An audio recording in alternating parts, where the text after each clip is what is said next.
Hi students. क्यों female में जो मेंस्ट्रुएशन प्रोसेस के दौरान ब्लड जो है वो रिलीज होता है वो क्लॉट नहीं होता?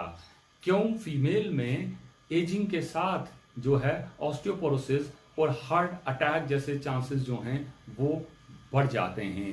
और तीसरा, क्या फीमेल में मेंस्ट्रुएशनल डिले किया जा सकता है, मेंस्ट्रुएशन पोस्टपोन किया जा सकता है? और फोर्थ, GnRH क्या कंटिन्यूस सिक्रीशन करता रहता है या? Hi, welcome back, students. Today we are going to deal with the new topic associated with the human reproductive system, that is the menstruational cycle, which is also known as the reproductive cycle. There is a difference between reproductive and sexual cycle. Sexual period female का जो है वो सारी जो है life चल सकता है, मेनोपाज के बाद भी चल सकता है, लेकिन रिप्रोडक्टिव पीरियड उसका जो है फर्स्ट मेंसेस से लेके मेनोपाज तक चलता है। सो चलिए हम बात करते हैं कि मेंस्ट्रुएशनल साइकिल क्या।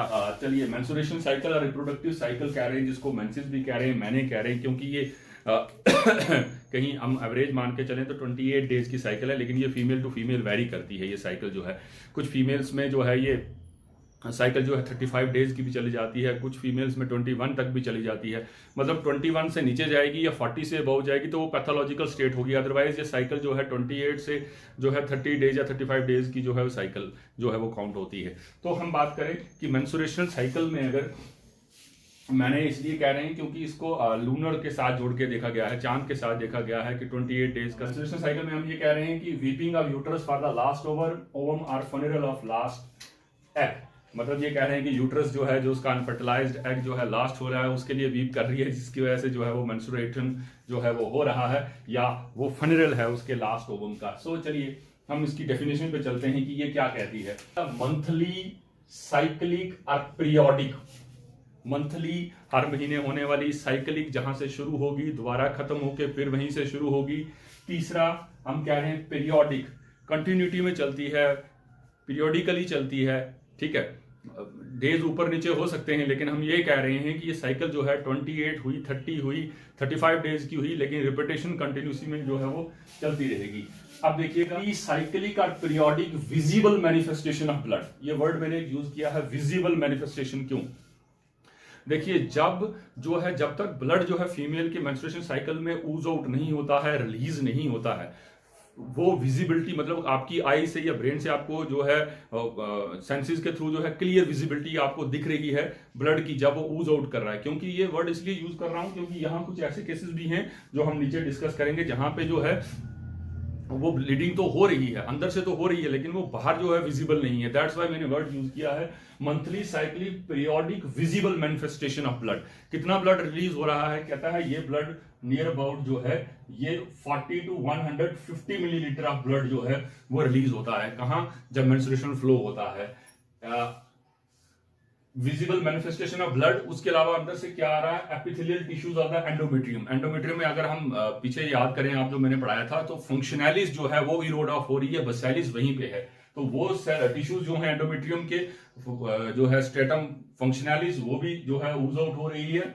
इसके साथ जो सर्विक्स में म्यूकस का फॉर्मेशन था, म्यूकस भी साथ में जो है वो रिलीज हो रही है, और वेजिनल फ्लूइड भी रिलीज हो रहे हैं। वेजिना से फ्लूइड भी रिलीज होते हैं, जिसमें डिफरेंट वाटर है, इलेक्ट्रोलाइट्स हैं, 14 टाइप्स ऑफ प्रोटीन्स हैं, ग्लाइकोप्रोटीन्स हैं, बड़ा सा कंटेंट जो है वो सारे का सारा जो है वो रिलीज हो रहा है। Plus tissue fluid from vaginal, और ये सारा कंटेंट जो है, जो visible manifestation, monthly shedding endometrium की with blood, tissues and all that, जो रिलीज होता है, कहां से जो रिलीज हो रहा है? फीमेल के बाहर जो देखने की बात कर रहा हूं, वेजिनल ओरिफाइस के थ्रू, उसको हम किसमें काउंट कर रहे हैं? फीमेल की मेंस्ट्रुएशन साइकिल में काउंट कर रहे हैं। तो ये मंथली, पीरियोडिकली और साइक्लिक जो है ब्लड का रिलीज है with certain tissues, with certain mucus cells and fluids, जो ब्लड के साथ ऊज आउट हो रहा है। हाँ, याद रखिए, मैंने पहले कहा यहां अनफर्टिलाइज्ड ओवम नहीं लिखेंगे कि release of unfertilised ovum with the blood, ठीक है। वो मैं पहले डिस्कस कर चुका हूं, इससे पहले वाले जो है जो मेरा लेक्चर था उसमें डिस्कस चुका हूं ऐसा क्यों है। तो ये थी बात डेफिनेशन की। आगे चलते हैं।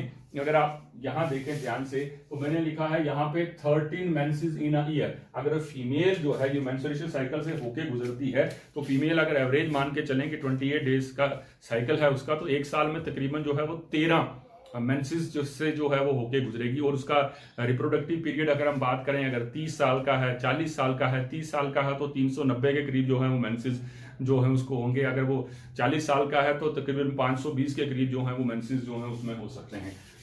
हम बात करते हैं कि ये मेंसेस तो है, लेकिन ये कब से शुरू हो रही है, तो इसके लिए हम यहाँ शुरू कर रहे हैं क्या, प्यूबर्टी को डिस्कस करना बड़ा जरूरी था। प्यूबर्टी हम कह रहे हैं जब सेक्सुअल मैच्योरिटी फीमेल अटेन करती है, जब उसके प्राइवेट पार्ट्स की डेवलपमेंट होती है, प्राइमरी एंड सेकेंडरी सेक्सुअल जो है ऑर्गन्स प्लस कैरेक्टर जो है उसमें डेवलप होते हैं, उसको हम क्या कहते हैं, प्यूबर्टी। प्यूबर्टी को ध्यान से सुनिएगा, यहाँ कुछ टर्म्स हैं। एक मैंने लिखा है प्रिकॉशियस टाइप ऑफ प्यूबर्टीज में, प्रिकॉशियस प्यूबर्टी। कई फीमेल्स में ये प्यूबर्टी 9 ईयर्स से पहले आ जाती है, मतलब 9 साल से 8 या 9 साल में जो है प्यूबर्टी आ जाती है, उसको प्रिकॉशियस प्यूबर्टी कहते हैं। इसके बहुत सारे रीजन हैं। आज का जो है हमारा लाइफस्टाइल है, उसमें ईटिंग हैबिट्स हैं, प्लस जो ढेर सारा कंटेंट ऐसा अवेलेबल है जो है वो सेक्सुअल स्टिमुलेशन करता है, और ऐसे बहुत सारे रीजंस हैं। और वेल नॉरिश्ड फीमेल होगी तो वो भी चांसेस हैं कि वो प्री मेच्योर जो है मतलब 9 ईयर्स तक जो है वो मेंस्ट्रुएट कर सके।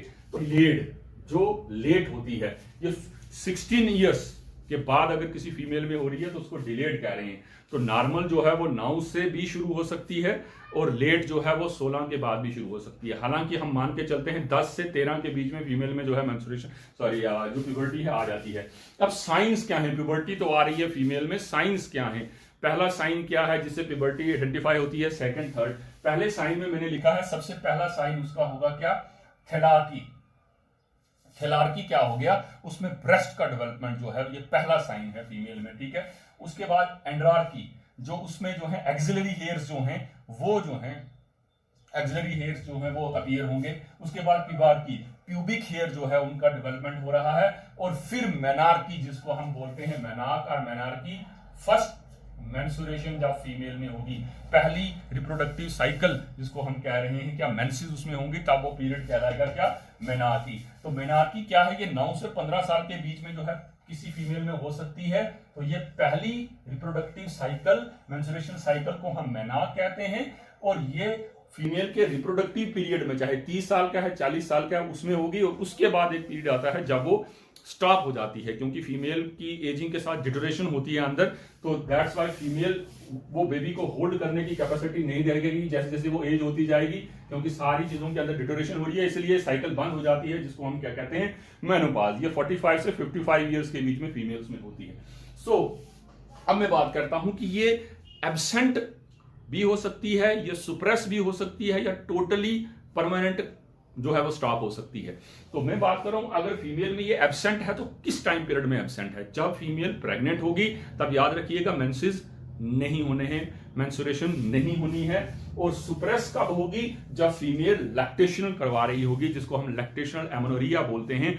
ये भी एक बर्थ कंट्रोल के टाइम पीरियड में हम डिस्कस करेंगे, क्योंकि ऑक्सीटोसिन और प्रोलैक्टिन का हार्मोन का लेवल हाई होता है, और वो जो है फॉलिकल स्टिमुलेटिंग हार्मोन वगैरह का रिलीज नहीं करवाता। दैट्स वाई जो है वो उस टाइम पीरियड में 6 मंथ्स तक मान के चलते हैं कि वो जो है लैक्टेशनल एमेनोरिया रहता है, वो वेरी करता है फीमेल टू फीमेल अगेन। और लास्ट में परमानेंट स्टॉप जो हो जाता है, तब हम कहते हैं क्या, मेनोपॉज हो गया। अब कुछ टर्म्स हैं जो बड़ी इंपॉर्टेंट हैं, इससे रिलेटेड जो हैं उनको जानना बहुत जरूरी है, ठीक है। देखिएगा पहला टर्म जो मैं यहां लिख रहा हूं, दैट इज क्रिप्टोमेनोरिया, जिसको हेमाटोकॉर्पस भी बोलते हैं। क्रिप्टोमेनोरिया और हेमाटोकॉर्पस क्या है ये स्टेट क्या है? मैं आपसे कह रहा था ना कि ये विजिबल मैनिफेस्टेशन मैंने लिखा था कि बाहर दिखाई दे। अब कहता है कुछ फीमेल्स में ये हो रही है लेकिन वो बाहर दिखाई नहीं दे रही है, रीजन क्या है? वहां यही बात मैं ऐड कर रहा था। कहता है या तो वेजिनल एजेनेसिस की वजह से है, मतलब मैलफॉर्म्ड डेवलपमेंट है उसके वजाइना वगैरह की, ठीक है, या एट्रिशिया को यहां मत काउंट कीजिएगा। मेडिकल और फिजियोलॉजिकली अलग अलग जो है वो काउंट होता है। मेडिकली जो है हम कह रहे हैं एट्रिशिया लैक ऑफ वेजिनल ओपनिंग, जहां में कहीं आगे जो है वो हाइमन है वो परफोरेट नहीं हुई है, उस कंडीशन को बोल रहे हैं, ठीक है। मेडिको फिजियोलॉजिकली हम कहते हैं जब डिटोरेशन हो रही है किसकी, जो किल्ड हो सॉरी डाई हो रहे हैं क्या, फॉलिकल सेल्स, तब हम कहते हैं एट्रिशिया। तो कहता है ये या तो वेजिनल एजेनेसिस मेलफॉर्म्ड वेजिना की वजह से है, या एट्रिशिया लैक ऑफ वेजिनल ओपनिंग की वजह से रिलीज हो रहा है ब्लड, सब कुछ रिलीज हो रहा है लेकिन वो अंदर ही है, बाहर जो है वो दैट इज विजिबल मैनिफेस्टेशन हमको नजर नहीं आई है, वो स्टेट है। अब आती है दूसरी बात, यूमेनोरिया। यू मतलब ट्रू, जो नॉर्मल मेंस्ट्रुएशन फीमेल्स में होती है उसको हम किसमें काउंट करते हैं, यूमेनोरिया में, ठीक है, जिसमें जो है वो मेंस्ट्रुएशन वेजिनल फ्लो से आपको दिखती है, वेजिनल। और आ जाता है एमेनोरिया, एब्सेंस ऑफ मेंसेस, किसी में मेंसेस नहीं है। ये फिजियोलॉजिकली प्रोसेस में भी रुकता है, जब मैंने कहा प्रेगनेंसी है या लैक्टेशनल पीरियड है तब भी रुकता है, या पैथोलॉजिकल स्टेट में भी रुकता है कि अंदर किसी तरह की कोई प्रॉब्लम है। नॉर्मल भी हम कहें किसी में पहले चल रही है तो लास्ट के 3 मंथ्स में अगर वो नहीं आई है तो तब उसको हम क्या कहेंगे, एमेनोरिया, एब्सेंस ऑफ, ठीक है, एब्सेंस ऑफ जिसको हम कहते हैं मेंसेस। और उसके बाद है dysmenorrhea, painful menses. Painful menses के केस में एक और वर्ड यहां ऐड किया है, टर्म प्री मेंस्ट्रुएशनल सिंड्रोम भी बोलते हैं। ये 20 से 30% तक फीमेल्स में ऐसा होता है जिनको पेन फील होता है जब मेंस्ट्रुएशन का प्रोसेस होता है। स्पेशली उनको एब्डोमिनल या लोअर रीजन में जो है क्रैम्प्स फील होते हैं, या उनको जो है बैक में पेन वगैरह होता है, तो उस कंडीशन में इसको डिसमेनोरिया कहते हैं, पेनफुल मेंसेस कहते हैं, ठीक है। 20-30% मैंने कहा फीमेल्स में ऐसा होता है, ठीक है, एब्डोमिनल क्रैम्प्स वगैरह। उसके बाद है मेनोरेजिया, MENORRHAGIA, एक्सेसिव मेंसेस किसी में होते हैं, ठीक है, पीरियड उस टाइम में भी, बीच में भी जो है किसी को हो सकते हैं। और उसके बाद है मेनोलेप्सिस, टेम्परेरी स्टॉपेज हो जाए या सिजेशन हो जाए, रुक जाए जो है मेंसेस, ठीक है, वो किसी भी वजह से रुक सकती है। तो सिम्टम्स अगर हम कहें इसके मेंस्ट्रुएशन साइकिल के, तो सिम्टम्स में आप देख सकते हैं फीमेल टाइट जो है वो फील करेगी, इरिटेबिलिटी, मूड स्विंग्स होंगे, उसके बाद उसमें कई बार कील मुहासे, एकन वगैरह जो है वो भी निकल जाते हैं, टेंडरनेस जो है वो ब्रेस्ट वगैरह की जो है ये भी कुछ सिम्टम्स में काउंट होते हैं, और ब्लोटिंग जो है वो भी फील होता है, बराबर ऐसा लग रहा है। तो अब इसके आगे में एक इंपॉर्टेंट चीज डिस्कस करनी है, चेंजेस ड्यूरिंग मेंस्ट्रुएशन। मेंस्ट्रुएशन जो आप पढ़ने जा रहे हैं, ये मेंस्ट्रुएशन हम कह रहे हैं कि यूट्रस से जो है ब्लड रिलीज हो गया, तो क्या यूट्रस सिर्फ इन्वॉल्व है इस मेंस्ट्रुएशन में? नहीं, इसको आप ध्यान से समझिए। इसलिए इस पूरे प्रोसेस को मैंने 2 साइकिल्स में अलग अलग करके डिवाइड किया हुआ है। इसमें 2 चीजें इन्वॉल्व होती हैं। पहली तो इन्वॉल्व होती है आपकी क्या, ओवरीज, ठीक है, और दूसरी इन्वॉल्व होती है आपकी यूट्रस, ठीक है, वोम जिसको बोलते हैं, मेट्रा हेस्ट्रा बोलते थे जिसको हम। ये जब ओवरीज में ये साइकिल चलती है तो उसको ओवरियन साइकिल बोलते हैं, और जब ये यूट्रस में चलती है तो उसको यूटेराइन साइकिल बोलते हैं। जो ओवरियन साइकिल है, वो ओवरियन साइकिल जो ओवरी में होने वाली है, उसमें क्या क्या होता है इस प्रोसेस के दौरान, मेंस्ट्रुएशन के दौरान, वहां पे एग की फॉर्मेशन होगी, oogenesis होगी, उसके बाद जो एग मैच्योर होगा वो रिलीज होगा, जिसको हम क्या बोलते हैं, ओवुलेशन। और उसके बाद उसमें तीसरा प्रोसेस होगा, एग जो रिलीज हो चुका है, पीछे बचा हुआ कंटेंट कार्पस ल्यूटियम बनाएगा। ये 3 चेंजेस जो हैं वो ओवरीज में होनी है। इसी तरह जो हम यूट्रस की बात करें, यूट्रस में भी क्या है, यूट्रस क्योंकि उस ओवम का फेट फाइनल करने के लिए कि अगर वो फर्टिलाइज होता है तो वो प्रिपरेशन कर रहा है। यूट्रस क्या प्रिपरेशन करता है, वो अपनी एंडोमेट्रियम की लाइनिंग को थिक करता है, जो है ज्यादा वेस्कुलर करता है, उसमें ग्लैंड्स वगैरह जो है उनको प्रिपेयर करता है ताकि वो यूटेराइन मिल्क जो है वो रिलीज हो, वो नॉरिशमेंट जो है कमिंग जो आ रहा है, ब्लास्टोसिस्ट जो आ रही है, उस स्ट्रक्चर को वो नॉरिश कर सके। तो वो ये इम्प्लांटेशन के पर्पज से, प्लेसेंटेशन के पर्पज से जो है वो यूट्रस को रेडी कर रहा है। तो ovaries as well as uterus दोनों काम कर रही हैं, ठीक है। तो इसको ओवरियन और यूट्राइन साइकिल में आपके कन्विंस के लिए मैंने डिवाइड किया है कि ताकि आपको अच्छी तरह से इजिली इसमें समझ आ सके। सो अगर हम ओवेरियन साइकिल्स की बात करें तो यहां पे 3 फेजेस होंगे। पहला फेज होगा फॉलिकुलर फेज, दूसरा होगा ओवुलेटरी फेज, फॉलिकुलर फेज जिसमें फॉलिकल्स का डेवलपमेंट होगा मैच्योर ग्राफिन फॉलिकल तक, ओवुलेटरी फेज जिसमें ओवम रिलीज होगा, और ओवम रिलीज होने के बाद तीसरा फेज होगा ल्यूटियल फेज जिसमें कार्पस ल्यूटियम बनेगा, ठीक है। 3 इसी तरह यूट्रस में भी 3 सेक्शंस में डिवाइडेड है। ये फेज जब ब्लीडिंग हो रही है, उसके बाद प्रोलिफरेटिव फेज जब दोबारा से एंडोमेट्रियम रेडी हो रही है, और उसके बाद सिक्रेटरी फेज जब कुछ ग्लैंड्स वगैरह की सिक्रेशन होगी, कमिंग जो है डेवलपिंग स्ट्रक्चर जो आ रहा है, जो फ्यूचर का एम्ब्रियो बनने जा रहा है, उसके लिए जो है प्रिपरेशन हो रही है। तो हम फॉलिकुलर फेज जब यहां चल रही है, इसको ध्यान रखिएगा, जब यहां फॉलिकुलर फेज चल रही है कहां, ओवरीज में, सेम टाइम मेंस्ट्रुएशनल और प्रोलिफरेटिव फेज जो है वो चलेगी। जैसे ही फीमेल में वहां ब्लीडिंग हो रही है, फर्स्ट डे हम वहीं से काउंट करते हैं जहां से ब्लीडिंग हो रही है। मतलब मेंस्ट्रुएशन साइकिल में फीमेल का मेंस्ट्रुएशन कहां से काउंट होगा, जहां फर्स्ट डे उसको ब्लीडिंग हो रही है और नेक्स्ट साइकिल में जिसको उसको जो है ब्लीडिंग हो रही है, ये दोनों पीरियड को हम उसको साइकिल काउंट करते हैं। तो यहाँ ओवरीज में जब जो है, यहाँ ये ऐसी बात नहीं है कि यहाँ मेंस्ट्रुएशन हो रही है तो पीछे से वो जो है वो ओवम बनने का प्रोसेस नहीं है, वो फर्स्ट डे वही है, फॉलिकुलर फेज वही है। तो फॉलिकुलर फेज के अंडर मेंस्ट्रुएशनल फेज और प्रोलिफरेटिव फेज दोनों आते हैं। डेज में अगर हम बात करें, यही काउंट कर लेते हैं, फॉलिकुलर फेज जो है फर्स्ट डे से शुरू होता है और 30th डे तक चलता है। कहने का मतलब 28 दिन की साइकिल हम कंसीडर करके चलें, फर्स्ट डे साइकिल का अप टू 30th डे तक जो है वो क्या चलता है, फॉलिकुलर फेज, और 40th डे में जाके ओवुलेशन होती है। ठीक है, आगे 50th से वापस 28th डे तक ल्यूटियल फेज चलता है, जिसमें कार्पस ल्यूटियम और प्रोजेस्टेरॉन वगैरह रिलीज होता है। और इसी टाइम पीरियड में अगर हम यूट्रस में चेंज देखें तो मेंस्ट्रुएशनल फेज पहले 5 दिन चलती है, फर्स्ट टू 5th डे।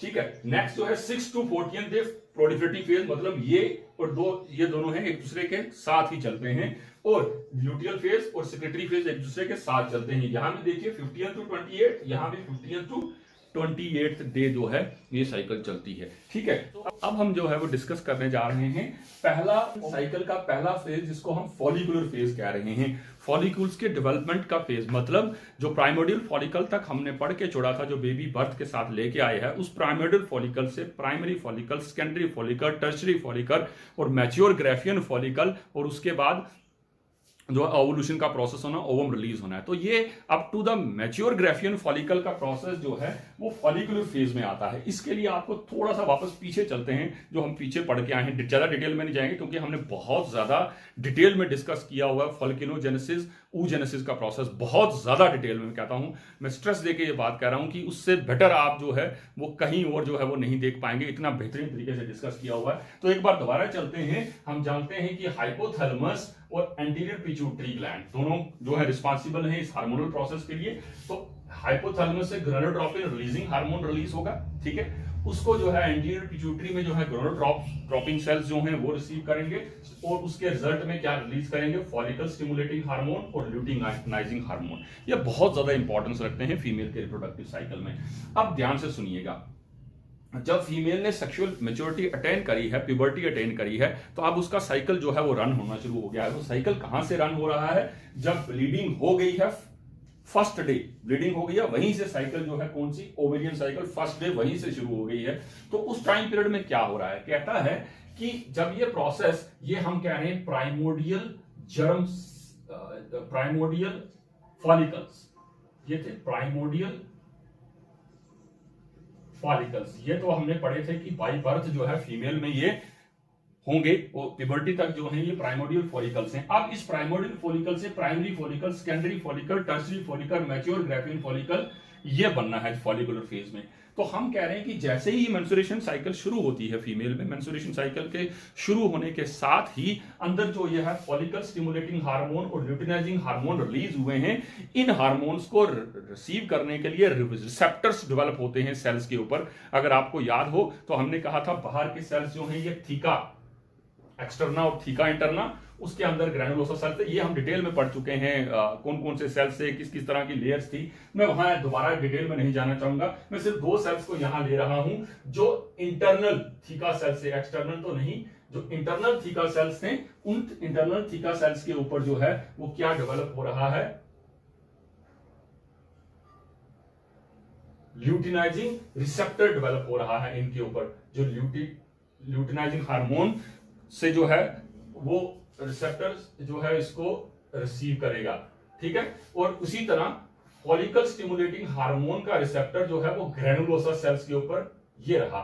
ये रिसेप्टर डेवलप हुआ ग्रैनुलोसा सेल्स के ऊपर, और जिसको हमने कहा फॉलिकल स्टिमुलेटिंग हार्मोन रिसेप्टर, और दूसरा LH luteinizing hormone receptor theca sales के ऊपर जो है वो डेवलप हुआ मेंस्ट्रुएशन साइकिल जैसे ही स्टार्ट हुई है। अब सुनिएगा क्या होगा, ये थीका सेल्स क्या करते हैं, जो कोलेस्ट्रॉल है, ये कोलेस्ट्रॉल को कन्वर्ट करके जो है एक एंड्रोजन, दैट इज एंड्रोस्टेनिडियोन जो है ये रिलीज करते हैं। ये एंड्रोस्टेनिडियोन जो है, ये एंड्रोजन जो है उसको कन्वर्ट करके एस्ट्रोजन में कन्वर्ट करना है, क्योंकि फीमेल में जो है जो ये फॉलिकुलर जेनेसिस के लिए जो मेन हार्मोन रिस्पॉन्सिबल है वो एस्ट्रोजन है। ये अब इसको एंड्रोस्टेनिडियोन को एस्ट्रोजन में कन्वर्ट करने का काम थीकल सेल्स का नहीं है, उनके पास एंजाइम नहीं है। तो एक एंजाइम चाहिए जिसका नाम है एरोमेटेस।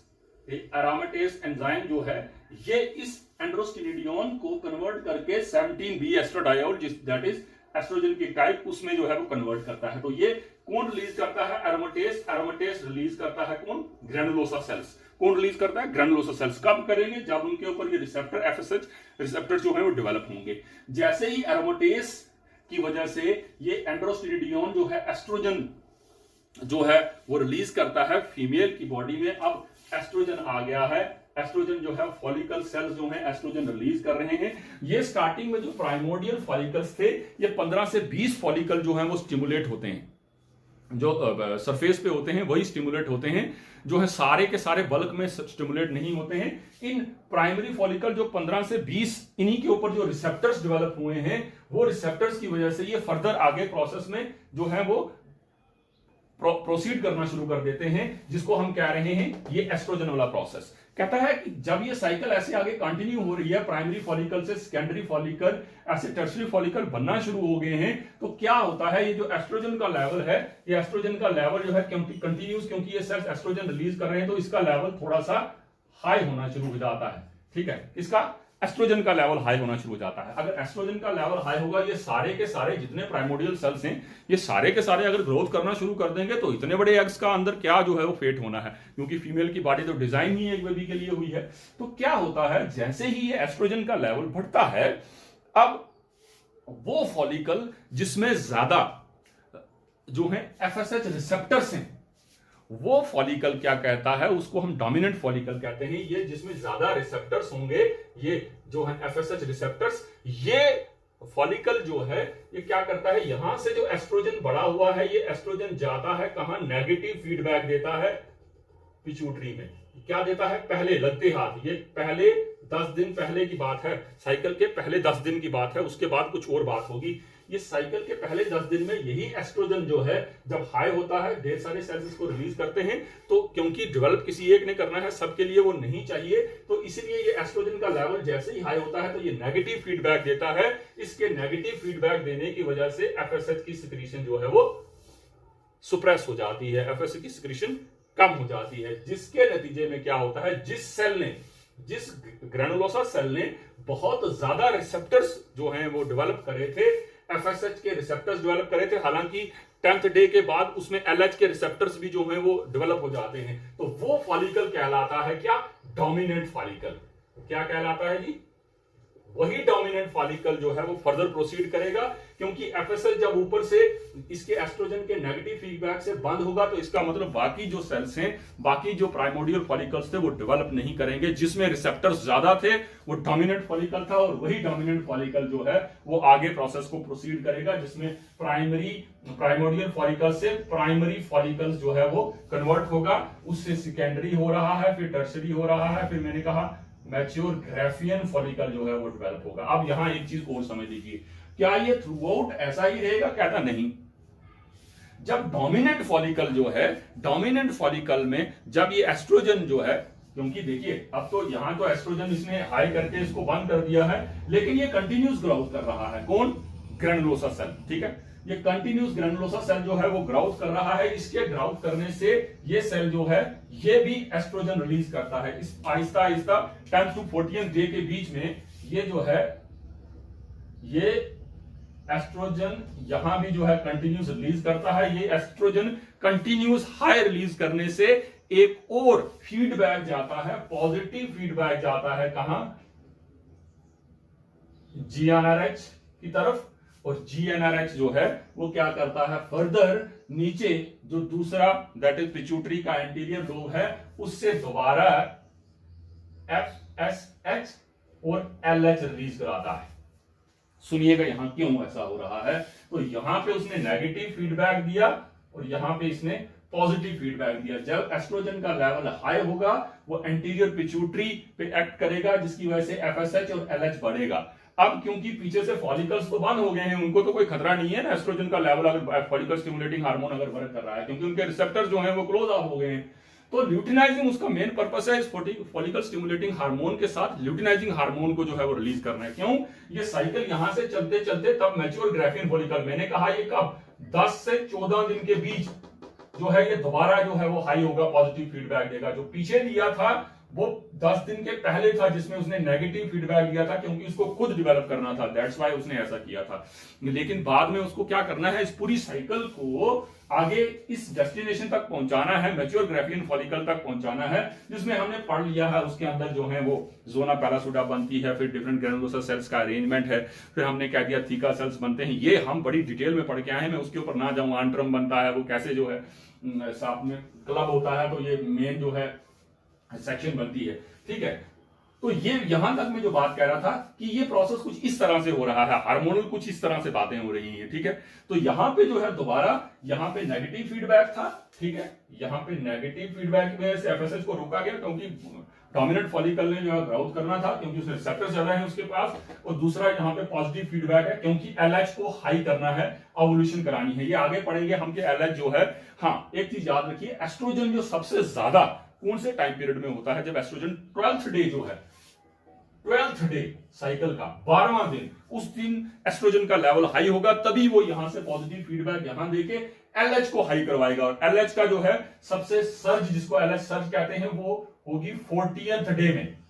14वें दिन में एलएच सबसे हाई होता है और 12वें दिन में जो है एस्ट्रोजन हाई होता है। याद रखिए दोनों तीनों चारों हार्मोन्स कभी भी एक साथ जो है वो शूट नहीं करते हैं। अब मैं इसके जो प्रोसेस है ओवेरियन साइकिल में फॉलिकुलर फेज में, इसको पढ़ता हूं।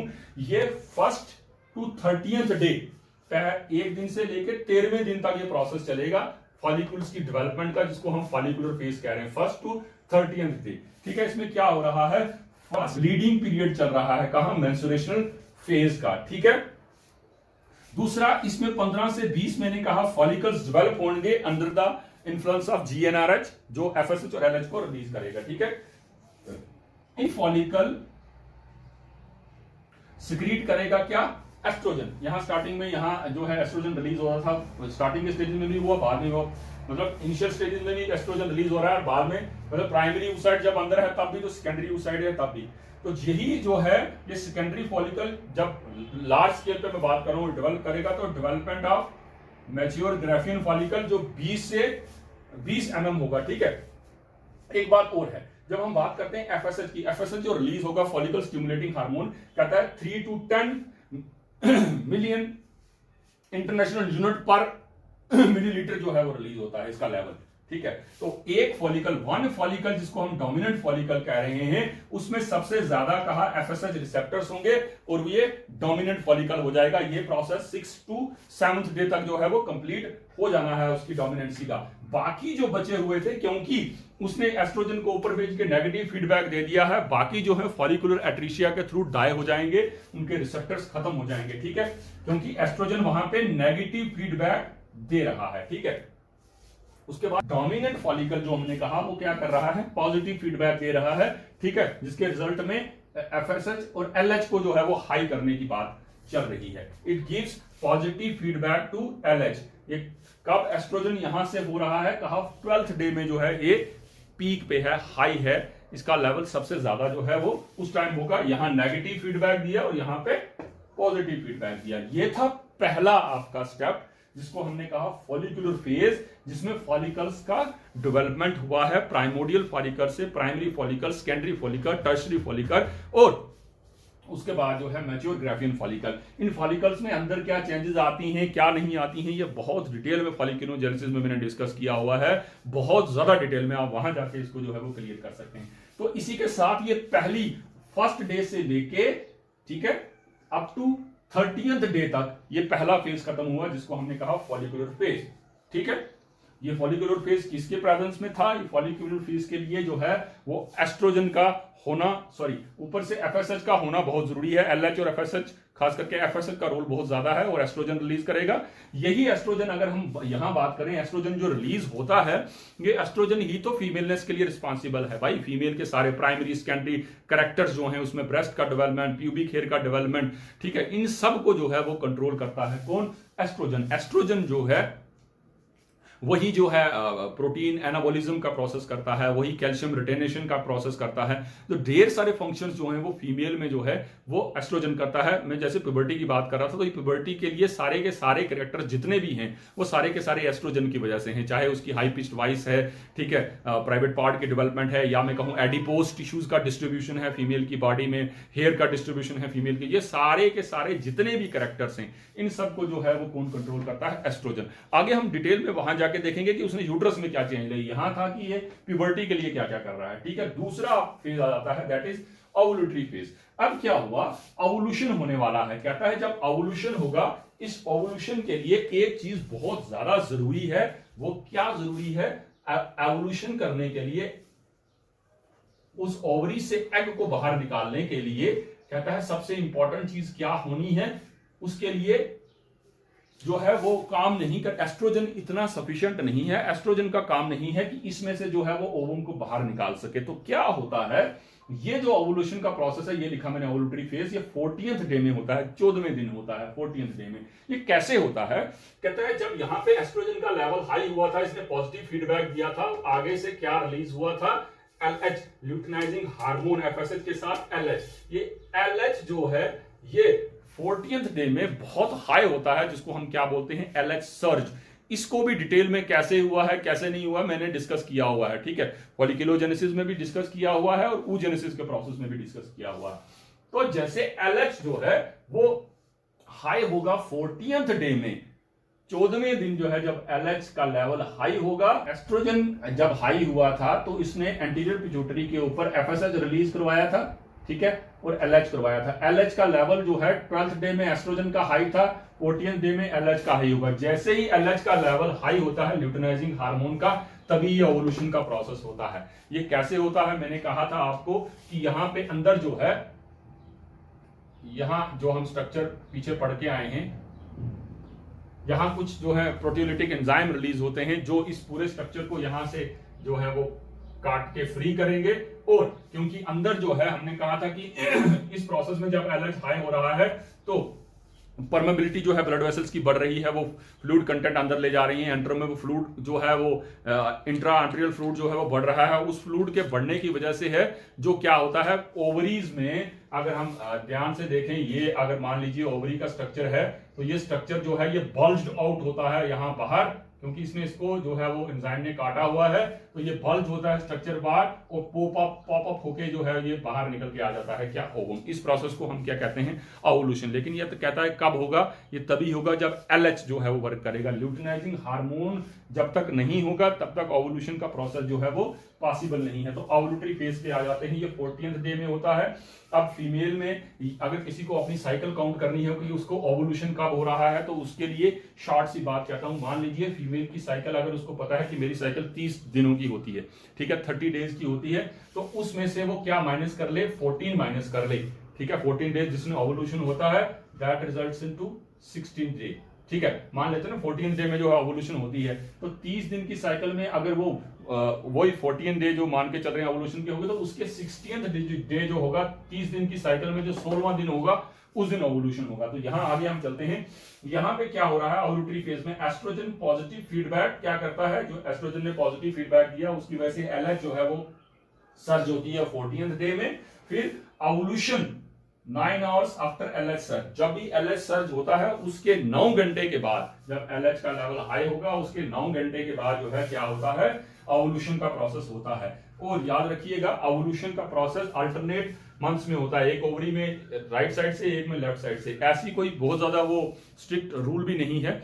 समटाइम जो है एक ही ओवम से रिलीज हो जाता है और समटाइम जो है 5-6 महीने तक कंटिन्यूस एक ही ओवरी जो है, हालांकि ये हम मान के चलते हैं कि अल्टरनेट जो है ओवरीज जो है उनमें से रिलीज होता है। ठीक है, उसके बाद यहां जब ये ओवम बाहर आया, जिसको हमने सेकेंडरी oocyte कहा ओवुलेशन के प्रोसेस में, सेकेंडरी oocyte में क्या क्या था आपको याद हो? उसमें जोना पैलासुडा थी, कोरोना रेडिएटा थी और क्यूमुलस ओफोरस सेल्स जो है, क्यूमुलो ओफोरस की लेयर भी जो है वो साथ में बाहर आई थी। ठीक है, और अंदर जो है वो सेकेंडरी oocyte था जो मेटाफेज सेकंड में जाके जो है अरेस्टेड था। ठीक है, तो इस टाइम क्या होता है जब ओवुलेशन होता है, कुछ फीमेल्स को जो है ये एब्डोमिनल पेन भी होता है उस टाइम पीरियड में, उसको बोलते हैं मिटल शमर्स, MITTEL SCHEMRZ।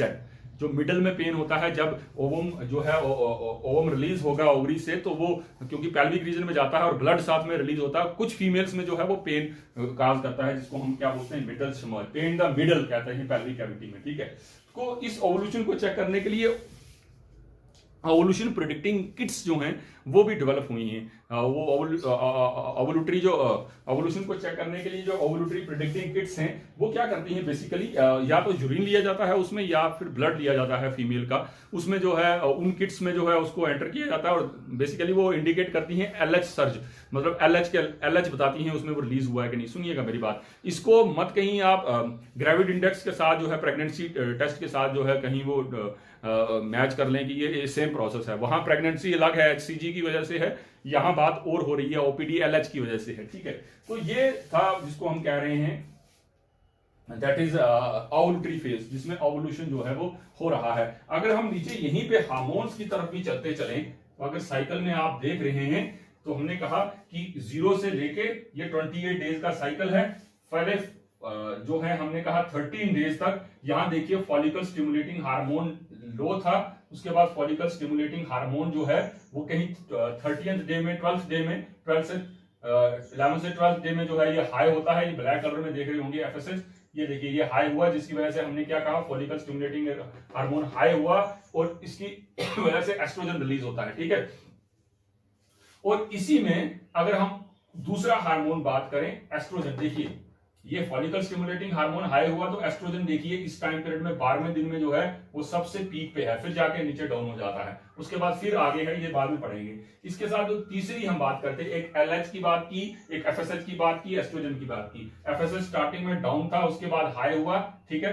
एफएसएच के हाई होने से देखिए यहाँ एस्ट्रोजन जो है वो हाई हुआ 12th डे में। अब क्योंकि एस्ट्रोजन हाई हुआ था तो इसने वापस जो है यहां से पॉजिटिव फीडबैक दिया 12th डे में, तो 13th डे में हाई हुआ क्या, ये रेड कलर में देखिए ये एलएच ल्यूटिनाइजिंग हार्मोन जो है वो हाई हुआ। तो ये एस्ट्रोजन का हाई होना, ल्यूटिनाइजिंग हार्मोन का हाई होना इसके हाई होने से जो है फॉलिकल्स का डेवलपमेंट हुआ है और इसके हाई होने से एलएच के ऊपर एक्शन हुआ है, पिट्यूटरी के ऊपर एक्शन हुआ है। पिट्यूटरी ने जो है वो एलएच हाई किया है और एलएच जो है वो 14th डे में जो है वो सबसे हाई हुआ है और उसके 9 घंटे के बाद जो है वो ओवुलेशन जो है वो हो जाती है। 2 फेजेस होगी। अब बात करते हैं तीसरी phase, that is luteal phase क्यों कह रहे हैं हम इसको, हम ऊपर वाली को हम फॉलिकुलर फेज को हम एस्ट्रोजन फेज भी बोलते हैं। ल्यूटियल फेज जो है उसको हम क्यों ल्यूटियल फेज कह रहे हैं, ये फेज जो है ये यहाँ पे 40th दिन तक डे तक बात खत्म हो गई थी, ओवुलेशन हो गया। 40th डे से लेके आगे 28th तक, मतलब कि 15th डे से लेके 28th डे तक ये प्रोसेस जो है ये क्या कहलाएगा, ल्यूटियल फेज कहलाएगा, क्योंकि इसमें कार्पस ल्यूटियम बनेगा, ठीक है। और ये याद रखने वाली बात है, यहां फ्लक्चुएशन होती है और फीमेल में फॉलिकुलर फेज में ओवुलेटरी फेज तक फ्लक्चुएशन होती है। ये एक ऐसा परमानेंट टाइम पीरियड है 14 से 28 डेज का, जिसको ल्यूटियल फेज कह रहे हैं। यहां किसी तरह की कोई, ये हर फीमेल में ये वाला पीरियड जो है ये परमानेंट होगा, फिक्स्ड होगा। ये वाला पीरियड जो है उससे पहले का वो फ्लक्चुएट कर सकता है। ल्यूटियल फेज जो है वो एज सच रहता है। ल्यूटियल फेज में क्या हो रहा है, अगर आपको याद हो, मैंने ओवरीज के स्ट्रक्चर में बात की थी। ओवरी के स्ट्रक्चर में मैंने कहा था कि जैसे ही ये ओवुलेशन हो जाती है, ठीक है, उसके बाद जो बचा हुआ स्ट्रक्चर था अंदर जिसको हम क्या कह रहे थे, जो इसके बाद का बचा हुआ स्ट्रक्चर जिसको हम बाद में बोलते हैं ये कार्पस ल्यूटियम बन जाता है, कार्पस हेमोरेजिकम, ठीक है। कार्पस हेमोरेजिकम के बाद हम बात करते हैं कि ये कार्पस ल्यूटियम बन जाता है और कार्पस ल्यूटियम के हार्मोन को रिलीज करता है, दैट इज प्रोजेस्टेरॉन, जो बहुत ज्यादा इंपॉर्टेंट है। उसके साथ एस्ट्रोजन भी रिलीज होता है। तो यहां पे हम इस फेज को देख लेते हैं। ल्यूटियल फेज मैंने कहा ये कांस्टेंट फेज है, एक पॉइंट इसमें ये मैंने ऐड किया।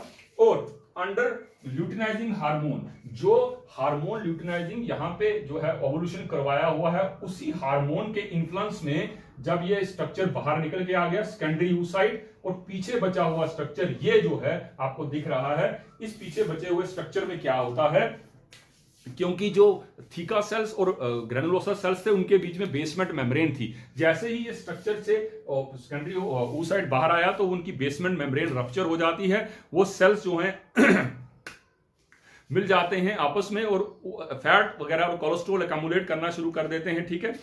और उनके इस फैट और कोलेस्ट्रॉल अकमुलेट करने से वो सेल्स जो हैं वो ल्यूटिन सेल्स कहलाते हैं और प्रोसेस कहलाता है ल्यूटिनाइजेशन, जिसमें ये ल्यूटिन जो है पिगमेंट बनती है कैरोटीन के साथ। ठीक है, ये सेल्स जो हैं अब कन्वर्ट होके जो हैं वो एंडोक्राइन रोल प्ले करना शुरू कर देते हैं। एंडोक्राइन रोल प्ले करने का मतलब हो गया कि ये आप एक हार्मोन रिलीज करेंगे जिस हार्मोन का नाम है प्रोजेस्टेरॉन। तो वहां पे वापस आ जाते हैं, ल्यूटिल फेज में क्या हुआ, बेसमेंट मेम्ब्रेन जो है ब्रेक हो गई दोनों के बीच में, between theca and granulosa cells. ठीक है, और ये ल्यूटियल सेल्स फॉर्म करते हैं जो ल्यूटिन रिलीज करता है फैट और कोलेस्ट्रॉल के साथ। ये स्ट्रक्चर जो है, क्योंकि उसमें कुछ ब्लड वेसल्स भी रहती हैं साथ में, तो उसको हम क्या बोलते हैं कार्पस हेमोरेजिकम बोलते हैं। ठीक है, ब्लड उसके बीच में रहता है, वही कार्पस हेमोरेजिकम जो है कन्वर्ट होता है, एंडोक्राइन रोल लेता है, जिसको हम बोलते हैं कार्पस। कार्पस मतलब बॉडी, ल्यूटियम किस लिए कह रहे हैं, येलो कलर का जो है कंटेंट दिखता है इसको, इसलिए उसको हम कार्पस ल्यूटियम कह रहे हैं। इस कार्पस ल्यूटियम के बनने के प्रोसेस को हम क्या बोलते हैं, ल्यूटिनाइजेशन। ठीक है, कार्पस ल्यूटियम जो है कितने टाइम पीरियड तक बनता है, कहता है कार्पस ल्यूटियम जो है वो 2 वीक्स तक बनता है। जब जो 28th डे होगा ना साइकिल का, यहां तक, बस 28th डे तक जो है ये फाइनल होता है कार्पस ल्यूटियम। अगर तो फर्टिलाइजेशन होती है तो ये फर्दर आगे कंटिन्यू होगा, जो है in the influence of HCG वगैरह जो है इसके स्ट्रक्चर को दोबारा मेंटेन करेंगे। वो भी कब तक करेंगे, फर्स्ट ट्राइमेस्टर तक, 3 महीने तक। उसके बाद जो है इसकी जरूरत नहीं पड़ती है, क्योंकि इसने प्रोजेस्टेरॉन रिलीज करना है, और प्रोजेस्टेरॉन को प्रेगनेंसी हार्मोन बोल रहे हैं, क्योंकि यही हार्मोन होगा जो इम्प्लांटेशन वगैरह करवाएगा। तो हम बात कर रहे थे कि ल्यूटिनाइजेशन होता है जिसमें 2 वीक्स तक सर्वाइव करता है, और ये 28 डे में जो है एंड अप हो जाता है, और 3 मंथ्स के लिए जो है वो ये हार्मोन जो है वो 3 मंथ्स के लिए जो है वो सिक्रीट होता रहता है प्रोजेस्टेरॉन। अब प्रोजेस्टेरॉन का काम क्या है, प्रोजेस्टेरॉन को हम जो है वो ये जो कार्पस ल्यूटियम बनता है ना, इस कार्पस ल्यूटियम में जो है प्रोजेस्टेरॉन, एस्ट्रोजन, इनहिबिन वगैरह हार्मोन रिलीज होते हैं। तो प्रोजेस्टेरॉन सबसे इंपॉर्टेंट है, हम उसकी बात कर लेते हैं यहाँ पे, क्योंकि बात हो रही थी ल्यूटियल फेज की, तो यहाँ प्रोजेस्टेरॉन रिलीज होता है। प्रोजेस्टेरॉन क्या करता है, अगर हम यहाँ बात करें तो प्रोजेस्टेरॉन एक टोकोलिटिक एजेंट भी एक्ट करता है। इसको आगे पढ़ेंगे हम, ये क्या है टोकोलिटिक एजेंट जो है। अब प्रोजेस्टेरॉन ने जो है वापस नेगेटिव फीडबैक देना है ऊपर, ताकि फॉलिकल स्टिमुलेटिंग हार्मोन वगैरह जो है वो रिलीज ना हो। ठीक है, ल्यूटिनाइजिंग हार्मोन अपना काम कर रहा है, ये तब तक करता रहेगा जब तक जो है, अगर प्रेगनेंसी हो जाती है तो प्रोजेस्टेरॉन आगे कंटिन्यू रहेगा, नहीं तो जैसे ही प्रोजेस्टेरॉन का लेवल कम हुआ, एस्ट्रोजन का लेवल कम हुआ, वापस नेगेटिव फीडबैक जाएगा। ठीक है, GnRH दोबारा से FSH और LH रिलीज करेगा, दोबारा से साइकिल जो है वो शुरू हो जाएगी। तो फिर तो ये प्रोजेस्टेरॉन जो है कार्पस ल्यूटियम मेंटेन रहता है, तो प्रोजेस्टेरॉन आगे रन करेगा, नहीं तो ये कार्पस ल्यूटियम जो है वो कार्पस एल्बिकन में चेंज हो जाएगा, और ये साइकिल दोबारा से शुरू हो जाएगी। यहां तक बात थी किसकी, हमने बात की ओवरऑल जो है वो ओवेरियन साइकिल की। अब हम बात करते हैं यूट्रेन साइकिल। ठीक है, अब यूट्रेन साइकिल में क्या होने वाला है, यूट्रस में भी कोई चेंज आने वाली है। यूट्रस में क्या चेंज आने वाली है, देखिए उसका पहला फेज है जिसको हमने कहा मेंस्ट्रुएशनल फेज। ठीक है, ये देखिएगा यहाँ पे हमें बात कर रहा था प्रोजेस्टेरॉन का लेवल, देखिए जहां जाके पीक पे चला गया है। ठीक है, ये प्रोजेस्टेरॉन जो है वो हाई हो गया है, ये देखिए। अब हम आ जाते हैं यूट्रेन साइकिल पे, दैट इज जो साइकिल यूट्रस के अंदर सेम टाइम में जो है वर्क कर रही है। तो हम उसकी पहले फेज की बात कर रहे हैं, मेंस्ट्रुएशनल फेज। मेंस्ट्रुएशनल फेज को हम कहते हैं ब्लीडिंग इसको ब्लीडिंग फेज भी कहते हैं, इसको कैटामीनिया भी कहते हैं। याद रखिएगा, कैटामीनिया जो है ब्लीडिंग फेज को कैटामीनिया भी कहते हैं। इस प्रोसेस में क्या हो रहा है, साइकिल कब से शुरू हो रही है, जो मेंस्ट्रुएशनल फेज है, ये फर्स्ट डे जो ब्लीडिंग का है। ठीक है, फर्स्ट डे से लेके अगले मंथ की नेक्स्ट जो ब्लीडिंग उसको होगी, उसको हम काउंट कर रहे हैं उसकी ये cycle. First day of bleeding से अगले मंथ की ब्लीडिंग, उसकी पूरी साइकिल कंप्लीट होती है। ठीक है, यहां पे क्या हो रहा है, अब ये मेंस्ट्रुएशनल फ्लो क्यों हो रहा है, ब्लीडिंग क्यों हुई फीमेल में, इस बात को अगर थोड़ा सा हम समझें तो यहां पे हम बात कर लेते हैं। मान लीजिए ये यूट्रस का स्ट्रक्चर है। ठीक है, और ये इसके अंदर एंडोमेट्रियम लाइनिंग है। ठीक है, अब देखिएगा यहाँ क्या चेंजेस होने वाली है। देखिए, अब ये ब्लीडिंग क्यों हुई, कहता है ब्लीडिंग का क्या रीजन है, कहता है जब तक तो प्रोजेस्टेरॉन रहेगा, मतलब कार्पस ल्यूटियम रहेगा तो प्रोजेस्टेरॉन रहेगा। प्रोजेस्टेरॉन अगर मेंटेन है, प्रोजेस्टेरॉन क्योंकि फीमेल की बॉडी में क्या कर रहा है, वो एंडोमेट्रियम को थिक कर रहा है। ठीक है, फीमेल में यूट्रस को जो है वो रेडी कर रहा है इम्प्लांटेशन के लिए। कहता है अगर तो फर्टिलाइजेशन हो जाती है, ये जो एग निकला है इसके साथ स्पर्म फ्यूज हो गया, ठीक है, तो ये कार्पस ल्यूटियम का स्ट्रक्चर मेंटेन रहेगा, नहीं 2 वीक के अंदर जो है इसने 28 को तो इसने वैसे भी खत्म हो जाना है। ठीक है, तो नेक्स्ट साइकिल फिर शुरू हो जाएगी। अगर कहता है ये फर्टिलाइज नहीं हुआ, ये स्ट्रक्चर जो है अगर फर्टिलाइज नहीं हुआ, जो हम पढ़ रहे हैं मेंस्ट्रुएशन फ्लो तभी हो रहा है कि फर्टिलाइजेशन नहीं हुई। फर्टिलाइजेशन नहीं हुई तो ये कार्पस ल्यूटियम का स्ट्रक्चर जो है 28 डे में जो है ये डिसअपियर होता है। इसके कार्पस ल्यूटियम के स्ट्रक्चर के ना मेंटेन होने की वजह से प्रोजेस्टेरॉन का लेवल जो है वो क्या हो जाएगा, लो हो जाएगा। देखिए आगे साइकिल में जैसे ही प्रोजेस्टेरॉन का लेवल लो हुआ, इसके साथ एस्ट्रोजन का लेवल लो हुआ, तो एंडोमेट्रियम से एक local hormone that is prostaglandin release होता है। ये प्रोस्टाग्लैंडिन क्या करता है, लो प्रोजेस्टेरॉन की और एस्ट्रोजन की वजह से जो है वो देखिए एस्ट्रोजन क्या कर रहा है, वैसो डायलेशन कर रहा है। जो ब्लड वेसल्स यूट्रस के अंदर हैं उनको डायलेट किए हुए हैं, ठीक है। जब एस्ट्रोजन नहीं होगा तो वो वैसो कंस्ट्रिक्शन हो जाएगी, उनमें वो ब्लड वेसल्स टाइट होंगी। जब वो ब्लड वेसल्स टाइट होंगी, क्योंकि इन ब्लड वेसल्स में अगर आपको याद हो स्ट्रक्चर फिर मैंने बताया था, ये इस तरह से जो हैं वो ब्लड वेसल्स ऐसे, यहां नीचे देख लीजिए, ये देखिए ये कॉइल्ड आर्टरियोल्स बड़े दूर तक पेनिट्रेट किए होते हैं, ये बढ़ते जाते हैं, ठीक है। ये इन्हीं को जो है प्रोजेस्टेरॉन ने और एस्ट्रोजन ने जो है बढ़ाया है आगे, और साथ में यहां ग्लैंड्स थे, ठीक है, अंदर ग्लैंड्स थे, उन ग्लैंड्स को भी जो है वो उन्होंने उनका साइज बढ़ाया है। ये जो आर्टरियोल्स मैं बात कर रहा था, इसको पूरा बताया हुआ है, कहां से आए हैं, कौन से इलियक आर्टरी से चले, कैसे, कहां है। ये जो बात कर रहा था, जो स्पाइरल आर्टरियोल्स हैं, ये स्पाइरल आर्टरियोल्स क्या करते हैं, जब एस्ट्रोजन वहां पे नहीं है तो वैसो डायलेशन पहले हो रही थी, या वैसो कंस्ट्रिक्शन हो गई है, टाइट होना शुरू हो गए हैं। इसके इस टाइट होने की वजह से, वैसो कंस्ट्रिक्शन की वजह से जो है क्या होता है, ब्लड जो है इन जो लेयर्स थी जो थिक होके फर्दर आगे गई थी, जिसको हमने फंक्शनैलिस बोला था, ये फंक्शनैलिस के सेल्स को जो है वो न्यूट्रिएंट कंटेंट नहीं मिलता, ऑक्सीजन नहीं मिलता, जिसको हम हाइपोक्सिया कहते हैं, इशेमिया कह सकते हैं, ठीक है।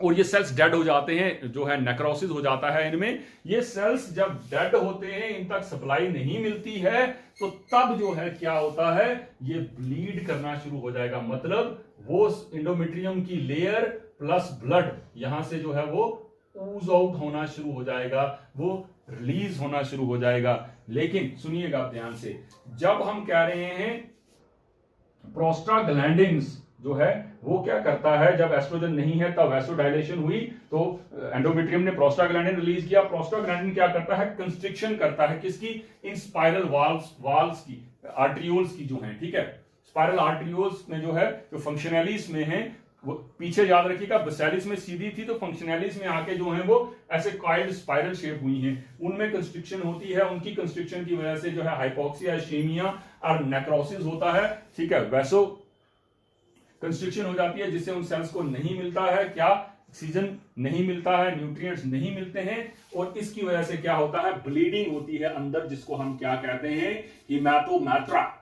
ये जो अंदर ब्लीडिंग होना शुरू हुई है, सुनिए इसको पहले ध्यान से, कि यहां जो ब्लीडिंग हो रही है हीमेटोमेट्रा, वो ब्लीडिंग सारी की सारी यहां अंदर इकट्ठी होती है। जब ये ब्लीडिंग अंदर एकमुलेट होती है, तो इस ब्लीडिंग के एकमुलेट होने से यहां से सिग्नल जाता है, कहां, यहां से सिग्नल जाता है, blood accumulated in the uterus that pose a signal to hypothalamus. ये सिग्नल जाता है कहां, हाइपोथैलेमस की तरफ, और हाइपोथैलेमस से जो है ये फर्दर सिग्नल जाता है पिट्यूटरी के पोस्टीरियर पार्ट में, याद रखिएगा पोस्टीरियर पार्ट में, पोस्टीरियर लोब में जिसको आप कहेंगे। पोस्टीरियर लोब से एक हार्मोन रिलीज होगा, ऑक्सीटोसिन।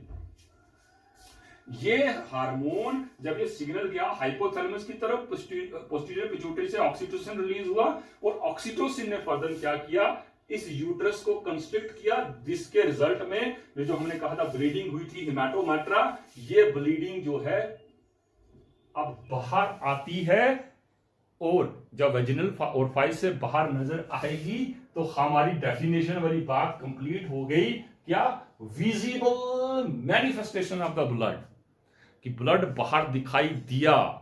जब नहीं दिखाई दिया तो तब मैंने कंडीशंस बता दी थी। तो यहां जब अंदर जो है प्रोसेस हुआ था, दैट इज हीमेटोमेट्रा, ब्लड इकट्ठा हुआ, ये ब्लड जो है इसके इकट्ठे होने से यूट्रस से सिग्नल हाइपोथैलेमस में गया, पिट्यूटरी से ऑक्सीटोसिन, पोस्टीरियर पिट्यूटरी से ऑक्सीटोसिन रिलीज हुआ, उसने यूट्रस को कंस्ट्रिक्ट करा, और ये ब्लड जो है वो ऊज आउट हुआ, रिलीज हुआ with certain mucus cells all that पहले बता दिया कि इसमें क्या क्या सेल्स कहां कहां से आ रहे हैं, क्योंकि इस टाइम पीरियड में जो है यूट्रस से जो है ऑलरेडी, क्योंकि इसमें कुछ टाइम पीरियड पहले हम यहां पढ़ेंगे कि यहां पे प्लग बना हुआ था, वो म्यूकस यहां पे अकोमोडेट था, वो भी साथ में आएगा, वेजिना से वाटर भी आएगा, इलेक्ट्रोलाइट्स भी आएंगे, प्रोटीन्स भी आएंगे, ठीक है, डिफरेंट सेल्स का लेयर भी आएगा, ये सारे का सारा कंटेंट इरोड ऑफ होगा। ये ब्लड जो है उसमें हम कह रहे हैं क्या 40 से 150 मिलीलीटर जो है वो रिलीज होता है। कुछ अब फीमेल के केस में जो है ना, अब ये ब्लड सेविंग का एक प्रोसेस चल रहा है, उसके लिए भी एक किट डिजाइन हुई है, ठीक है, जिसमें फीमेल जो है वो अपना ब्लड जो है मेंस्ट्रुएशन प्रोसेस के थ्रू जो है उस किट में डाल के जो है वो सेव कर सकती है, फर्दर पर्पसेस के लिए वो यूज होता है, ठीक है। तो मान लीजिए कि अगर फीमेल जो है 450 से 150 मिलीलीटर ब्लड रिलीज करती है, तो पूरे वर्ल्ड की फीमेल को ले लीजिएगा और ये पूरा ब्लड काउंट करके देख लीजिएगा कितना लाखों जो है लीटर जो है वो ब्लड वेस्ट जाता है, ठीक है। तो अब ये पहली स्टेज थी जिसको हमने कहा यूट्रस में यहां से नीचे से चल रही थी, ये ब्रीडिंग फेज है। ये ब्रीडिंग फेज कहां से कहां तक है भाई ये फर्स्ट डे साइकिल से शुरू, मतलब first day to fifth day, 28 दिन की साइकिल में पहले दिन से 5वें दिन तक चलती है, और समटाइम्स 7th डे तक भी जो है कुछ फीमेल्स में ये चलती है। सो ये थी पहली स्टेज। इसके बाद दूसरी है प्रोलिफरेटिव फेज, जहां पे सेल्स डिवाइड हो रहे हैं, मल्टीप्लाई हो रहे हैं। कहां मल्टीप्लाई हो रहे हैं, ये तो हो गया भाई, फ्लूइड जो है वो रिलीज हो गया due to the absence of progesterone estrogen, ठीक है, कार्पस ल्यूटियम मेंटेन नहीं रहा। अब दूसरी फेज है, ये कहां से शुरू होती है, कहता है 6th डे साइकिल से शुरू करें अप टू 40th डे। इसका मतलब है यहां 6th डे, और उसमें क्या हाई था, एस्ट्रोजन। यहां पे एस्ट्रोजन ऊपर ओवरी से एस्ट्रोजन ऑलरेडी जो है उन सेल से रिलीज हो चुका है। एस्ट्रोजन यहां पे काम करने वाला है। क्या काम करने वाला है, प्रोलिफरेटिव फेज जो है 6th से 40th डे तक है। यहां पे जो ओवरी से एस्ट्रोजन रिलीज हुआ था एस्ट्रोजन को हम क्या बोलते हैं, एस्ट्रोजन जो है हाइपरप्लासिया काम करता है। हाइपरप्लासिया क्या हो गया, सेल्स को डिवाइड करवाना, मल्टीप्लाई करना। देखिए प्रोजेस्टेरॉन जो है वो इसके जो है, जो उसको हम टोकोलिटिक एजेंट कह रहे हैं, वो हाइपरट्रॉफी करता है, सेल का साइज बढ़ाता है। ये क्या करता है, सेल का नंबर बढ़ा रहा है। सो एस्ट्रोजन यहां पे जो है वो हाइपरप्लासिया एक्ट कर रहा है। ये क्या करता है, माइटोसिस करता है, किसकी, यूट्रस की। जो हमने एंडोमेट्रियम पढ़ी थी, एंडोमेट्रियम में 2 लेयर पढ़ी थी, बेसिलिस और फंक्शनैलिस।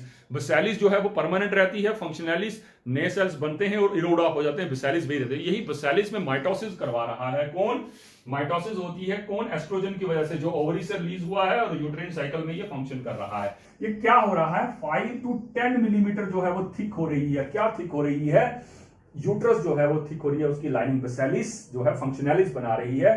5 to 10 मिलीमीटर थिक हो रही है। और एंडोमेट्रियल ग्लैंड्स की डेवलपमेंट हो रही है, जो आप यहाँ ग्रीन में देख रहे होंगे। ये एंडोमेट्रियल ग्लैंड का आगे सिक्रीशन नहीं हो रही है, डेवलप हो रहे हैं, ठीक है। और इसके बाद क्या है, जो एंडोमेट्रियल आर्ट्रियोल्स की बात कर रहे थे वो ज्यादा काइल्ड हो रहे हैं और डीप पेनिट्रेट हो रहे हैं, जो मैंने ऊपर बात की थी कि यही जो है स्ट्रक्चर्स जो है वो जब वैसोकंस्ट्रिक्शन होती है तो हाइपोक्सिया काज करते हैं। सेम टाइम जो है यहाँ फॉलिकुलर स्टेज चल रही है, कहां, ओवरीज में। फॉलिकुलर फेज यहां चल रहा है जब यहाँ प्रोलिफरेटिव फेज चल रही है, ठीक है। ये थी प्रोलिफरेशन, मतलब नंबर इंक्रीज करना, किसका, फंक्शनैलिस। सेल जो है बेसिलिस फंक्शनैलिस को बना रही है, थिकनेस कर रही है। अब यहाँ 1 2 3 चीजें याद रखने वाली है कि यहाँ एस्ट्रोजन यहाँ के एक्शन कर रहा है। कहता है एक तो एस्ट्रोजन इसको थिक कर रहा है, ठीक है, इसको थिक कर रहा है, और दूसरा इसमें क्या कर रहा है, जो आर्ट्रियोल्स हैं उनको काइल कर रहा है। तीसरी जो इंपॉर्टेंट चीज है, ये क्या करता है, जो म्यूकस है फीमेल की, ठीक है, जिसको हमने म्यूकस प्लग वहां कह के जाना था, ये इसको क्या कर रहा है, थिन कर रहा है क्योंकि ये स्पर्म्स के लिए उसको होस्टाइल कर रहा है। इस म्यूकस को थिन कर रहा है। थिन करने से ये स्ट्रिंग से बनेंगे जो स्पर्म को ऊपर आने के लिए हेल्प कर रहे हैं। तो यहाँ पे म्यूकस, सुन लीजिए आगे चेंज हो जाना है ये, यहाँ पे म्यूकस जो है वो थिन हो रही है, ठीक है, एंडोमेट्रियम थिक हो रही है, और ये अंदर जो बात कर रहे थे आर्ट्रियोल जो है वो डीप जा रहे हैं, और ग्लैंड्स जो हैं उनकी सिंथेसिस हो रही है। ये सारा किसमें हो रहा है, प्रोलिफरेटिव फेज में हो रहा है। इसके बाद तीसरा आ जाता है इसका सिक्रीटरी फेज, ठीक है। प्रोलिफिकेशन हो गई, कब से कब तक हुई, 6 to 40th डे तक, ठीक है। अब आता है सिक्रीटरी फेज, अब सिक्रीशन हो रही है। सिक्रीटरी फेज, क्या सिक्रीशन हो रही है, कहां सिक्रीशन हो रही है, सिक्रीटरी फेज में क्या हुआ, जो ग्लैंड्स डेवलप हुए थे यहां, ठीक है, ये ग्लैंड्स जो हैं ये अब सिक्रीशन कर रहे हैं किसकी, ग्लाइकोजन की। क्योंकि ये ग्लाइकोजन रिलीज हो रहा है जो यहां से फर्टिलाइज्ड होके स्ट्रक्चर आगे आने वाला है ब्लास्टोसिस्ट, उसके वेलकम के लिए, उसकी नॉरिशमेंट के लिए। एक यहां पे progesterone form from corpus luteum, इस टाइम पीरियड में अगर ओवरीज में देखें तो प्रोजेस्टेरॉन हाई है। ये देखिए ये साइकिल क्या थी 15 से 28 तक, यहां देखिए प्रोजेस्टेरॉन हाई है। इसका मतलब प्रोजेस्टेरॉन इस टाइम पीरियड में ऊपर कार्पस ल्यूटियम से रिलीज हो रहा है, जो यहां भी चेंजेस लाएगा। क्या चेंजेस ला रहा है? ये प्रोजेस्टेरॉन जो है इसकी लाइनिंग को और थिक कर रहा है। ये 10 to 18 मिलीमीटर तक इस यूट्रस की लाइनिंग को थिक कर रहा है और फर्दर जो आर्टरियोज को जो है और कॉइल कर रहा है और ग्लैंड से सिक्रीशन करवा रहा है, किसकी? इसको यूट्राइन मिल्क भी कहते हैं। प्रोजेस्टेरॉन की जो बात कर रहा था मैं, प्रोजेस्टेरॉन जो है यहां पे क्योंकि हाई लेवल पे है, इसको टोकोलिटिक एजेंट भी कहते हैं। टोकोलिटिक एजेंट क्या हो गया? जो प्रिवेंट करे यूट्रीन की कॉन्ट्रैक्शन को। कुछ फीमेल्स में जो है प्री मैच्योर या टाइम से पहले जो है लेबर को रोकने के लिए भी जो है टोकोलिटिक एजेंट दिए जाते हैं, जैसे ग्लूकोकॉर्टिकॉइड्स वगैरह जो है वो दिए जाते हैं। ग्लूकोकॉर्टिकॉइड जो है वो भी टोकोलिटिक एजेंट काम करते हैं। तो प्रोजेस्टेरॉन भी बिल्कुल पिन ड्रॉप साइलेंट क्वाइट करना चाहता है किसको? यूट्रस को, ताकि ऊपर से आने वाला जो ब्लास्टोसिस्ट है उसको किसी तरह की डिस्टर्बेंस ना हो, वो किसी तरह से डिस्टर्ब ना हो, स्मूथली इंप्लांट हो। इंप्लांटेशन के टाइम अंदर यूट्रस में किसी तरह की कोई भी जो है वो चेंज नहीं आनी चाहिए। ठीक है। और ये दूसरा मैंने क्या कहा था? ये हाइपरट्रॉपिक एक्ट कर रहा है। ऊपर वाला जो है, जब हमने एस्ट्रोजन की बात की थी तो ये हाइपरप्लासिया कर रहा था, सेल डिवाइड करवा रहा था, नंबर बढ़ा रहा था, और ये सेल का साइज बढ़ा रहा है। कौन से सेल्स का? जो एंडोमेट्रियम की बात कर रहे हैं, बेसिलिस से फंक्शनैलिस बन रही है, उन सेल्स का साइज जो है वो इंक्रीज करा रहा है। ठीक है। अब ये क्या करता है? ये थिक करता है कितना? 10 से 18 मिलीमीटर किसको? एंडोमेट्रियम को। एक बात यहां याद रखने वाली है कि ये फर्दर यहां पे इसने थिक किया in the presence of oestrogen, इस केस में जहां हम बात कर रहे हैं क्या? सेक्रेटरी फेज में। ठीक है। और दूसरा आर्टरियोल्स और काइल्ड होंगे। ठीक है। ग्लैंड जो है वो सिक्रीशन करेंगे यूटेराइन मिल्क की, जिसमें ग्लाइकोजन है।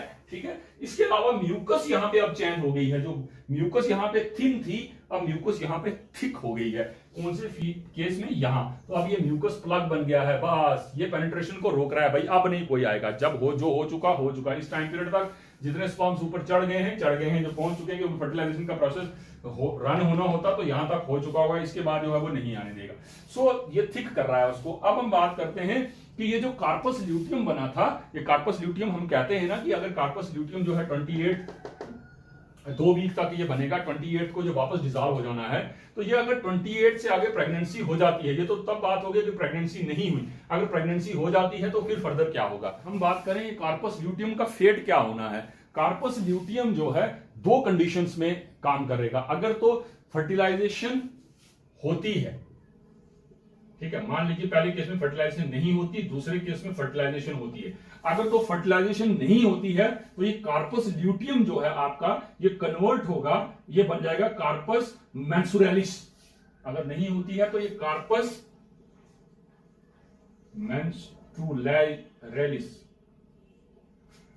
कार्पस ल्यूटियम कन्वर्ट होकर हो जाएगा कार्पस मेंसुरैलिस। ये रेड स्ट्रक्चर होगा। और अगर फर्दर नहीं हो रही है, कह दिया ऊपर से कि फर्टिलाइजेशन नहीं हुई, तो ये कार्पस एल्बिकन, ये व्हाइट बॉडी में कन्वर्ट होके डीजनरेट हो जाएगा। ये तो वो केस थी जब नहीं हुआ। ये फेट किसका बता रहा हूं? कार्पस ल्यूटियम का। अगर तो प्रेगनेंसी नहीं होती है। कहता दूसरा केस, अगर प्रेगनेंसी होती है तो कार्पस ल्यूटियम जो है आपका वो कन्वर्ट होगा कार्पस वेरम में। ये बात याद रखिएगा, हम सीधा कहते हैं एल्बिकन वगैरह नहीं। प्रेगनेंसी हो जाती है, फर्टिलाइजेशन हो जाती है तो कार्पस वेरम में, और ये कार्पस वेरम तकरीबन 3 महीने तक रहता है। ये 3 महीने तक कैसे रहता है? हालांकि मैंने कहा था इसका नॉर्मल जो है 2 हफ्ते 28 दिन तक जो है इसने चलना है, उसके आगे नहीं। कहता है अगर फर्टिलाइजेशन हो जाती है तो ये 3 महीने तक चलता है। इसके क्योंकि प्रोजेस्टेरॉन को रिलीज करने के लिए कार्पस ल्यूटियम का होना जरूरी है। तो कार्पस ल्यूटियम के स्ट्रक्चर को मेंटेन करने के लिए क्या होता है? Human chorionic gonadotropin HCG, human chorionic gonadotropin hormone release होता है किससे? स्टार्टिंग की डेवलपमेंटल स्टेज में 8th डे में जो डेवलपमेंटल प्रोसेस में इनर सेल मास से सिंसिशियोट्रोपोब्लास्ट बनता है, वो सिंसिशियोट्रोपोब्लास्ट रिलीज करता है HCG human chorionic gonadotropin hormone. यही हार्मोन जो है कार्पस ल्यूटियम के स्ट्रक्चर को मेंटेन करता है और ये स्ट्रक्चर फर्दर प्रोजेस्टेरॉन रिलीज करता है। प्रोजेस्टेरॉन आगे जो है वो प्रेगनेंसी मेंटेन करता है, इंप्लांटेशन जो है वो करके रखता है। लेकिन कहता है जो HCG है, यही HCG जब यूरिन में रिलीज होता है तो हम कहते हैं प्रेगनेंसी टेस्ट में, दैट इज ग्रेविंडेक्स किट्स जिनको हम बोलते हैं, उसमें यूरिन जो फीमेल अपना डालती है उसके किट में, जैसे प्रेगा न्यूज की बात कर रहे हैं तो उसमें HCG जो है वो इंडिकेट कर देता है। तो दूसरे केस में मैंने बताया था LH है, ठीक है, याद रखिएगा। तो 3 मंथ्स की बात कर रहा था, 3 मंथ्स तक जो है वो मेंटेन रहेगा, ठीक है। यो ग्रेविंडेक्स टेस्ट में जो है ये 3 मंथ तक मेंटेन तब तक वो रहेगा जब तक जो है प्लेसेंटा फुली फॉर्म नहीं हो जाता। उसके बाद ये फर्स्ट ट्राइमेस्टर, पहले 3 महीने की प्रेगनेंसी, उसके बाद जो है इसकी जरूरत नहीं है, उसके बाद जो है वो कंटिन्यूटी में आगे जो है वो स्ट्रक्चर मेंटेन रहता है। सो यहां तक बात थी किसकी, जो हम बात कर रहे थे, फॉलिकल स्टिमुलेटिंग हार्मोन भी आपने देख लिया कहां उसने मूव किया, एस्ट्रोजन भी देख लिया, LH भी देख लिया कहां, और प्रेगनेंसी में सॉरी प्रोजेस्टेरॉन का लेवल भी आपने देख लिया जो है वो कब हाई है, ठीक है। आई थिंक जो है वो 19th डे में जाता है जो है प्रोजेस्टेरॉन, और उसके बाद जो है वो कार्पस ल्यूटियम का स्ट्रक्चर है, कार्पस ल्यूटियम 19th डे में बनता है और 21st डे में प्रोजेस्टेरॉन का लेवल जो है वो बड़ा हाई आता है। तो जैसे ही अगर तो ये प्रेगनेंसी में फर्टिलाइजेशन हुई तो well and good, well progesterone जो है वो लो हो जाएगा, जिसका नेगेटिव फीडबैक ऊपर जाएगा, जिसके रिजल्ट में FSH रिलीज होगा, आगे से हम कहते हैं मेंस्ट्रुएशन प्रोसेस। तो ये एंडोमेट्रियम की लाइनिंग है, देखिए किस तरह से जो है वापस उसमें डेवलपमेंटल प्रोसेस हुआ। ये सिक्रेटरी फेज होगी, सिक्रेटरी फेज इसलिए कह रहे हैं क्योंकि यहाँ ग्लाइकोजन रिलीज हुआ है, वो ग्लैंड से सिक्रीशन हुई है जो फर्दर जो है आने वाले ब्लास्टोसिस्ट को जो है वो नॉरिश करेगी, दैट्स वाई इसको हम ये कह रहे हैं, ठीक है। ये होगी ऊपर ओवेरियन साइकिल, ठीक है, ये सारी पिट्यूटरी एंड ओवेरियन हार्मोन्स, ठीक है, और ये तीसरा नीचे था यूटेरिन साइकिल पूरी की पूरी। इसको ये इस तरह से हमने डिवाइड किया था इस पूरी साइकिल को, that is ovarian cycle and uterus cycle. अब हमारा क्वेश्चन था क्या मेंस्ट्रुएशन डिले की जा सकती है? हाँ, जैसे कुछ एथलीट्स हैं या कुछ फीमेल में कुछ इंपॉर्टेंट इवेंट्स होते हैं, उस टाइम जो है वो पिल्स के थ्रू जो है वो मेंस्ट्रुएशन को स्टॉप किया जा सकता है, मेंस्ट्रुएशन को डिले किया जा सकता है, ठीक है। ब्लड क्लॉट क्यों नहीं बनता? हमने कहा जब ये मेंस्ट्रुएशन का प्रोसेस हो रहा है तो अंदर ब्लड क्लॉट क्यों नहीं बनता है? कहता है ये ब्लड क्लॉट जो है एक तो प्लाज्मिन है और दूसरा